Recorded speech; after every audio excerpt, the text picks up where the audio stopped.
Sa isang emosyonal at makahulugang pahayag, nagpasalamat si Vice Ganda sa GMA Network dahil sa patuloy nitong pagbibigay ng pagkakataon sa kanila. Ayon sa kanya, sa kabila ng mga pagsubok at mga pintong nagsara para sa kanilang grupo, nananatiling bukas at handang sumuporta ang Kapuso Network. Maraming nagsara ng pinto sa amin, maraming nagkait sa amin ng pagkakataon pero ang GMA hanggang ngayon ay patuloy na nagbibigay sa amin ng pagkakataon para ipagpatuloy ang relasyon namin sa inyo. At yon ang pinakamahalaga, pahayag ni Vice Ganda sa harap ng live audience.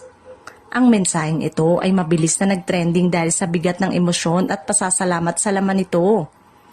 Mula nang mailipat ang It's Showtime sa GMA, kapansin-pansin ang mainit na pagtanggap ng Kapuso audience at suporta ng network sa programa.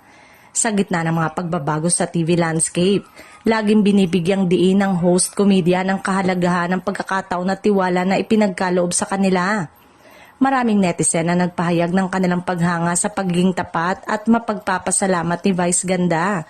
Para sa iba, ang kanyang pahayag ay isang paalala sa kahalagahan ng mga taong patuloy na naniniwala at nagbibigay liwanag sa mga panahon ng pagsubok.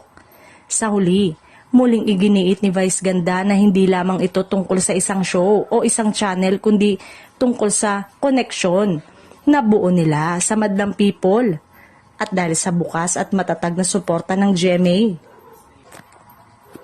Mas lalo pa raw nilang ipinagpapasalamat ang pagkakataong maging bahagi ng pang-araw-araw na kasiyahan ng mga manonood. Marami tuloy ang naiintriga na ang pasasalamat muli ni Vice ay magbubukas ng panibagong pinto, isang hint ng bagong collaboration ng Kapamilya at Kapuso Network.